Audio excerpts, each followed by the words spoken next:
ABCD ഇതൊരു ബജാജ് ഡോമിനാർ 400. ഈ വണ്ടിയുടെ സർവീസിൻ്റെ എംബ്ലം സെറ്റ് ചെയ്യുന്നത് എങ്ങനെയാണ് എന്നുള്ളത് നമുക്ക് നോക്കാം. എല്ലാ അച്ഛന്മാർക്കും അറിയാവുന്നതായിരിക്കും, അറിയാത്തവർക്ക് വേണ്ടി. അതിനായി ആദ്യം വാഹനം ട്രിപ്പ് പണ്ണിലേക്കാക്കുക.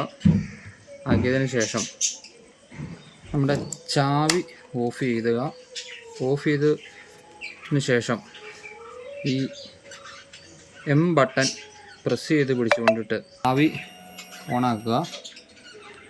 ഓണാക്കി കഴിയുന്ന സമയത്ത് 3 സെക്കൻഡ് കഴിയുമ്പോൾ ആ സർവീസിൻ്റെ എംബ്ലം നമുക്ക് ബ്ലിങ്ക് ചെയ്ത് കാണാൻ സാധിക്കും. അന്നേരം ഈ എം മാറ്റി സെറ്റ് എന്നുള്ള ബട്ടണിൽ പ്രസ് ചെയ്യുക. അന്നേരം അത് നിൽക്കുകയും നെക്സ്റ്റ് സർവീസിൻ്റെ കിലോമീറ്റർ അതിൽ കാണിക്കുകയും ചെയ്യും. അങ്ങനെയാണ് സർവീസിൻ്റെ എംബ്ലം സെറ്റ് ചെയ്യുന്നത്. എല്ലാവരുടെയും ഒരു ചെറിയ അറിവിലേക്കായിട്ട് പങ്കുവയ്ക്കുന്നു. ശരണാണ്, എറണാകുളത്ത് നിന്ന്. Thank you ABCD.